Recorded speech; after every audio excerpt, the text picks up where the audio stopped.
على سيدنا مولانا محمد وعلى آله وأصحابه وبارك وسلم. حضرات اساتذہ کرام وعزیز ساتھیو،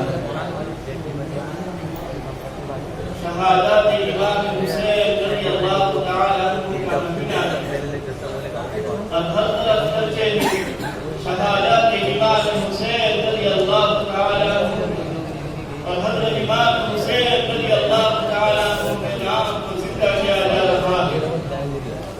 حضرت امام حسین رضی اللہ تعالی عنہ حضرت فاطمہ الزہرا رضی اللہ تعالی عنہ کے صاحبزادے حضرت علی کرم اللہ وجہہ کے فرزند حضور جناب احمد مجتبی حضرت محمد مصطفیٰ صلی اللہ علیہ وسلم کے نواسے حضرت امام حسن رضی اللہ تعالی عنہ کے بھائی حضرت زین العابدین رضی اللہ تعالی عنہ کے والد مالک، بہرحال ادھر سے بھی ادھر سے بھی بلکہ چاروں طرف حضرت امام حسین رضی اللہ تعالی عنہ کے بزرگی کا چرچا ہے.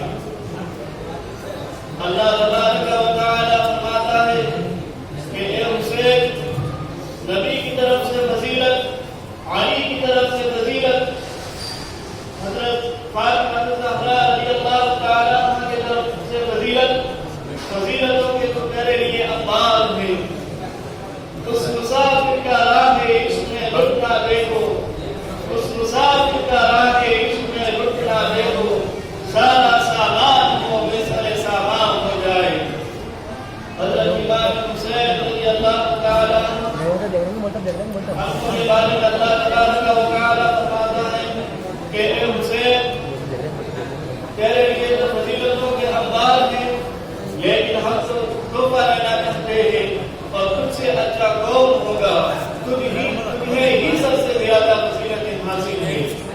چنانچہ جان دی اور یہ جان دینا امتحان تھا امام حسین رضی اللہ تعالی عنہ کا. اللہ تبارک و تعالی فرماتا ہے کہ اے مسلمانوں، ہم تمہارے امتحان لیں گے، کبھی جان کے ذریعے سے، کبھی خوف کے ذریعے سے، کبھی مال کی کمی کے ذریعے سے، کبھی دولت کے نقصان کے ذریعے سے، مگر کہ محمد مصطفیٰ صلی اللہ علیہ وسلم آپ ان سے فرما دیجیے کہ ہم تو امتحان لیں گے، لیکن دیکھنا یہ ہے کہ تم صبر کرتے ہو یا نہیں. اگر تم صبر کرتے ہو تو اے محمد مصطفیٰ صلی اللہ علیہ وسلم آپ ان سے فرما دیجیے کہ ان کے لیے صلوات ہے، رحمتیں ہیں، اللہ کا کرم ہے اور یہی ہدایت یاب ہے. حدیث شریف میں آیا ہے کہ شہیدوں کی روحیں جنت میں سب فرشتوں کے کوٹوں میں ہوتی ہے اور وہ جنت میں چلتے پھرتے ہیں. شام ہوتی ہے تو وہ پنجروں میں بند ہو جاتے ہیں اور وہ پنجرے عرش الہی میں لڑکتے ہوتے ہیں.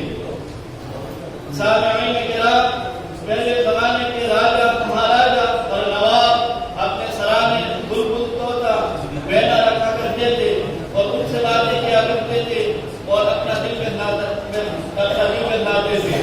اللہ تبارک و تعالی فرماتا ہے کہ راجا، مہاراجا اور نواب طوطے، بینے اور بلبل سے باتیں کر کے اپنا دل بہلاتے ہیں اور ہم شہیدوں کی روحوں سے باتیں کر کے اپنا دل بہلاتا ہے. ہم شہیدوں کے روحوں سے باتیں کر کے اپنی قدرت کی شان نکالتے ہیں. اللہ تبارک و تعالی فرماتا ہے شہیدوں کی روحوں سے کہ کئی آرزو و تمنا ہے دل میں، تو شہید کہتے ہیں کہ یا اللہ، کیا آرزو و تمنا ہوگی؟ جنت تمہیں دی، عرش الہی میں پنجرے تمہیں دی، تفریحات تمہیں محمد فرمائے، آپ تمہیں کیا آرزو و تمنا ہوگی؟ اللہ تبارک و تعالی فرماتا ہے اگر کوئی آرزو تمنا آپ کی ہو تو پیش کر دو. تو آخر میں کہتے ہیں شہداء کہ اللہ، ہمیں یاد دینے میں جو ہدایا، اب چاہتے یہ ہے کہ تو پھر ہمیں زندہ کر دے، پھر جانتے، پھر زندہ کرتے، پھر جانتے. تیری رات میں مرنے میں جو بجایا اس بجا کی آرزو کرتے ہیں. سامعین کرام، اللہ کا جو عاشق ہوتا ہے، اللہ کا جو چاہنے والا ہوتا ہے، وہ موت سے خوش ہوتے ہیں، وہ موت سے نہیں گھبراتے ہیں. کیسے تو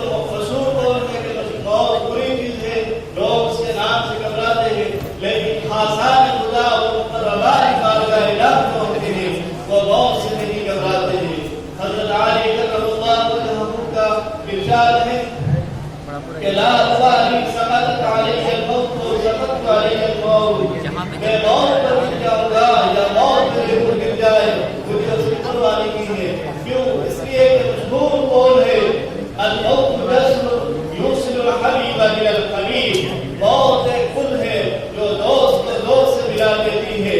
بندہ دوست ہے خدا کا اور خدا دوست ہے بندے کا، اور موت ایک ذریعہ ہے ملاقات کا۔ اسی واسطے آسان خدا اور مقربات بارگاہ ملاق ہوتے ہیں، وہ موت سے گھبراتے نہیں ہیں۔ حضرت امام حسین رضی اللہ تعالیٰ عنہ کربلا میں شہید ہوئے، موت ان کے سامنے کھڑی تھی لیکن وہ موت سے نہیں گھبرائے۔ باری تعالیٰ سے دعا یہ ہے کہ وہ ہمیں اسی طرح اپنی ساتھ میں جانا